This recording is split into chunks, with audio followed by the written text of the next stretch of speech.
भोजपुरी के power star Pawan Singh की काराकाट में फिर हुई एंट्री। नमस्कार, मैं लो और आप देखना शुरू कर चुके हैं सच टॉक। देखिए, इस वक्त हमारी मौजूदगी बिहार के रोहतास जिले के काराकाट में है और मैं आपको बता दूं कि काराकाट के विक्रमगंज कोर्ट में पवन सिंह की यहाँ पर पेशी हुई है। वो दृश्य में दिखाने का प्रयास करूंगा कि किस तरीके से न्यायालय के बाहर इस वक्त हमारी मौजूदगी है। और मैं आपको बता दूं कि 2024 का लोकसभा चुनाव आपको याद होगा, काराकाट लोकसभा से पवन सिंह निर्दलीय चुनाव लड़े थे और उसमें उनके ऊपर आदर्श आचार संहिता उल्लंघन का मामला दर्ज हुआ था और उसको लेकर आज एक बार फिर पवन सिंह की यहाँ पर पेशी हुई। वो दृश्य, वो तस्वीर, वो झलकियां एक बार मैं अपने कैमरा स्क्रीन पर दिखाने का प्रयास करूंगा कि किस तरीके से जब काराकाट में पवन सिंह की एंट्री हुई तो उनके चाहने वाले और उनके हजारों समर्थकों का तांता विक्रमगंज कोर्ट के बाहर और कोर्ट के अंदर लग गया। वो दृश्य मैं लगातार दिखाने का प्रयास करूंगा। हालांकि कुछ ही लोगों को यह जानकारी थी कि पवन सिंह की आज यहाँ पर पेशी होने वाली है, लेकिन जितने भी लोगों की जानकारी थी, ये दृश्य आपको बयां कर रहा है कि पवन सिंह का क्रेज क्या है। हालांकि पवन सिंह के वकील पवन सिंह क्या कुछ कह रहे हैं, पहले आइए आपको सुनवाते हैं। पवन सिंह की आज पेशी हुई थी विक्रमगंज कोर्ट में, क्या कहेंगे किस मामले में?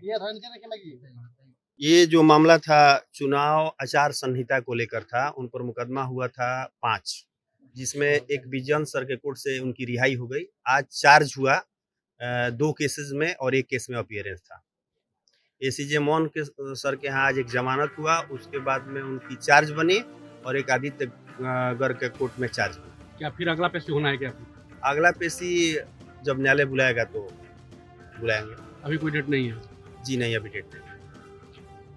अभी डेट नहीं है, आगे जो डेट पड़ेगा हम कवर करके बुलवा देंगे।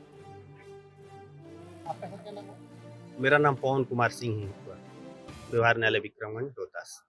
जो ये केस था, ये किस सिलसिले में था? ये आचार संहिता के उल्लंघन के सिलसिले में था।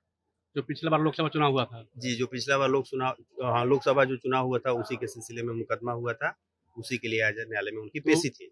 पिछले बार भी पेशी हुआ था उनका, 2-3 बार आ चुके हैं यहाँ पे फिर? जी, पहला बार न्यायालय की प्रक्रिया है। पहली बार जमानत हुआ था, उसके बाद में चार्जशीट हुआ, चार्जशीट के बाद में फिर न्यायालय के द्वारा नोटिस किया गया था, तो आज अपीयरेंस था और चार्ज वगैरह बना था। तो सुना आपने किस तरीके से पवन सिंह के वकील ने साफ तौर पे कहा कि लोकसभा चुनाव में आदर्श आचार संहिता उल्लंघन का मामला दर्ज था और उसको लेकर एक बार फिर उनकी आज पेशी हुई और अगली पेशी का तारीख जल्द ही आ जाएगा। और मैं आपको बता दूं कि जिस तरीके से बिहार में विधानसभा का चुनाव नजदीक है, बीते दिनों Pawan Singh rise and fall से बाहर हो गए थे, राइज एंड फॉल का शो छोड़ दिए थे और वो छोड़ते वक्त कहे थे पवन सिंह कि मुझे बिहार की याद आ रही है, बिहार में विधानसभा का चुनाव है, मुझे बिहार के लोगों की याद आ रही है। और मैं आपको बता दूं कि जैसे ही नवरात्र का त्योहार खत्म होगा, बिहार में लोकतंत्र का सबसे बड़ा त्योहार यानी कि चुनाव शुरू हो जाएगा। और मैं आपको बता दूं कि ये कयास लगाए जा रहे हैं कि पवन सिंह कहीं ना कहीं से विधानसभा का चुनाव लड़ेंगे। लेकिन काराकाट में आज एंट्री, काराकाट में हजारों समर्थकों के बीच पवन सिंह की एंट्री, ये सोचने पर मजबूर कर दे रहा है कि क्या पवन सिंह काराकाट लोकसभा के कोई विधानसभा से चुनाव लड़ेंगे